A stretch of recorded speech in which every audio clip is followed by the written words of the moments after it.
យូយូបានជួបគ្នាម្ដងជួបគ្នាលើកនេះគឺថាពិសេសតែចៃបងប្អូនអើយអត់សូវមានពេលច្រើនទេប៉ុន្តែគឺអាចមកអង្គុយច្រាមប្រហុកជុំគ្នាបានថ្ងៃហ្នឹងភ្ញាក់ពីគេមកភ្លាមគឺថាដាក់ទិសដៅទៅលេងថ្មគោលចាគឺថាទៅលេង idol យើងហ្នឹងបងប្អូនប្រកាសជាស្គាល់ហើយបងអូនស្រីគឹមហៃនិយាយរួមទៅបងប្អូនដែលគាត់ជិះកាត់ថ្មគោលហ្នឹងគឺថាកុំរំលងឲ្យសោះចាអាហារដ្ឋានខុនហាងរបស់គាត់ហ្នឹងគឺថាមានមុខម្ហូបខ្មែរឆ្ងាញ់ច្រើនមកគាត់បងប្អូនអើយហើយថ្ងៃនេះខ្ញុំមកទៀតហើយចាគ្រាន់តែមកដល់ភ្លាមហ្នឹងគឺយើងមានរបស់បញ្ញាគាត់បន្តិចបន្តួចចាអត់មានអីធំដុំទេបងប្អូនអើយអ្នកធ្វើម្ហូបចង់ភៅដូចគ្នាផ្ញើទៅរបស់ញ៉ាំអីនឹងឯងហើយមកលើកនេះគឺថាអូយសប្បាយចិត្តណាស់ចាមកចំប៉ះខែក្តឹបស្វាយបានដើរបេះស្វាយបេះអីមួយគ្នានិយាយរួមទៅគឺសប្បាយខ្លាំងមែនតើគ្រាន់តែមកដល់ភ្លាមហ្នឹងសួរបុគ្គលិកគាត់ភ្លាមថាចែនៅណាអូនគាត់ថាចែនៅក្រោយបងចាដើរមកក្រោយមកគឺថាជួបចែមែនមកជួបលើកនេះគឺថារៀងស្វែលជាងមុនទៀតហើយបើថាប៉ៅវិញណាអូយបងប្អូនអើយសាច់ឡើងក៏មើបគ្រាន់តែឃើញគឺខ្នាញ់ហ្មងហើយសំខាន់គឺខ្ជូតមែនតើខ្ជូតត្រង់ថាគេចេះស្រឡាញ់ខ្លួនឯងហើយបើថាឃើញយើងថតឃើញយើងអីចឹងគេចេះធ្វើកំមិចកំមើមហើយអត់ស្ងៀមទេបងប្អូនអើយលពឹសចានៅអត់ស្ងៀមទេអ្នកណាថាកូនស្រីសុភាពអត់សុភាពទេលពឹសដូចកូនខ្ញុំចឹងចាហើយយើងមកអង្គុយលេងតិចទៅហើយបងអូនស្រីគឹមហៃគាត់នាំប៉ៅទៅងុយទឹកខ្ញុំក៏ឆ្លៀតចាដើរលេងនៅក្នុងហាងគាត់បន្តិចទៅចាដើរចុះដើរឡើងបានកាហ្វេត្នោតបងប្អូនណាឆ្ងាញ់ណាស់ហើយរសជាតិប្លែកមែនទែនបានមួយកែវនឹងមកញ៉ាំទៅត្រជាក់ចិត្តមែនទែនគួយញ៉ាំបានកាហ្វេបានតិចហ្នឹងគឺថាប៉ៅមកវិញយើងនាំគ្នាឲ្យប៉ៅជិះម៉ូតូដើរលេង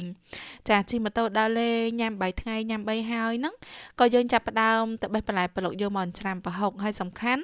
មកចឹងទៅគឺថាជួបអ៊ំស្រីដែលគាត់ថាគាត់ជាអ្នកតាមដានបងអូនស្រីគឹមហៃហើយគាត់មកគាត់ឃើញខ្ញុំដែរចឹងទៅក៏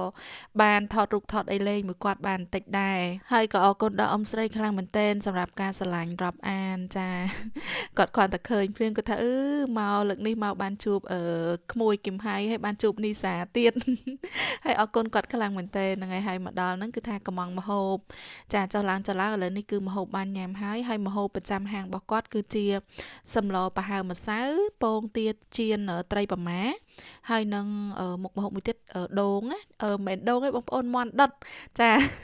មាន់ដុតគឺមុខម្ហូបប្រចាំហាងរបស់គាត់ហ្នឹងឯងហើយយើងញ៉ាំបាយញ៉ាំអីហើយគឺយើងចាប់ផ្ដើមទៅជាការទៅបេះបន្លែប្លុកដើម្បីយកមកច្រាំប្រហុកហើយថ្ងៃនេះចានីសាសូមបញ្ចេញស្នាដៃម្ដងមុនទៅស្វីសវិញនិយាយរួមទៅត្រាំតែបានតលេងបាត់ដំបងគឺថាគៀកថ្ងៃទៅស្វីសខ្លាំងមែនតើដោយសារតែខ្ញុំមកចឹងហ្នឹងគឺរវល់ខ្លាំងជាមួយនឹងមមាញឹកការងារផ្ទាល់ខ្លួនអញ្ចឹងទៅគឺត្រាំតែបានមកលេងផ្ទះបានមកលេងស្រុកកំណើតហ្នឹងគឺថារៀងយូរបន្តិចដែរចាប្រហុកច្រាំហ្នឹងគឺយើងមិនច្រាំប្រហុកឆៅចាច្រាំបែបសាមញ្ញធម្មតាដើម្បីញ៉ាំមួយស្វាយខ្ចីចេកខ្ចីល្ហុងអីចឹងទៅហើយបើអ្នកច្រាំប្រហុកនេះវិញគឺថាច្រាំបដាអង្គុយទៅសើចបដាពីអ្នកមេចុងភៅគឺថាអូយសើចសប្បាយណាស់តែថាឲ្យទៅជួបគ្នាលើកណាគឺថាដឹងតែសើចជ្រួយមុខអស់ហើយមកលើកនេះគឺថាស្ដាយបន្តិចដែរដោយសារតែអឺមិត្តភ័ក្តិរបស់ពួកយើងម្នាក់ទៀតគឺពូបារាំងហ្នឹងគឺគាត់ចាប់រវល់អត់បានមកតែបើថាបើបានគាត់មកទៀតដឹងថាសើចប៉ុណ្ណាបងប្អូនអើយគឺដឹងថាសប្បាយហ្មងចាប្រហុកច្រាំហ្នឹងយើងច្រាំដាក់ខ្ទឹមដាក់ម្ទេសហើយយើងដាក់ជាមួយនឹងស្ករត្នោតណាដាក់ស្ករត្នោតហើយយើងកូរវាឲ្យសព្វចឹងទៅដាក់ប៊ីចេងបន្តិចទៅភ្លក់មើលទៅល្មមឆ្ងាញ់ប៉ុណ្ណាគឺនិយាយទៅគឺយើងញ៉ាំតាមចំណូលចិត្តហើយសម្រាប់បន្លែម្ជូររបស់យើងហ្នឹងគឺមានល្ហុងខ្ចីចាមានស្វាយមានការ៉ុតហើយស្វាយមានស្វាយជូរស្វាយផ្អែមមានចេកខ្ចីមានអីចឹងណាហើយអ្នកខ្លះគឺគេមានតាំងពីអីគេបងប្អូនគេហៅខ្នោខ្ចី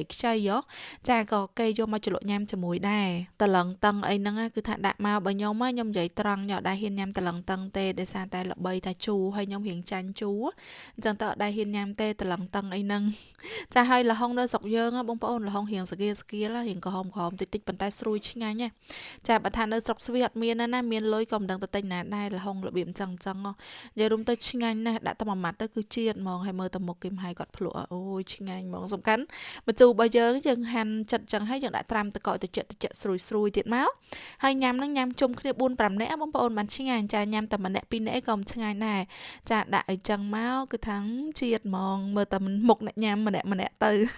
ចាអញ្ចឹងវីដេអូនេះគឺមានតែប៉ុណ្្នេះទេអរគុណបងប្អូនដែលបានតាមដានទស្សនាហើយផ្អែមលៀងមាត់របស់យើងថ្ងៃនេះគឺជាអំពៅចាអំពៅនេះនីសាកាប់ដោយផ្ទាល់ដៃអរគុណជម្រាប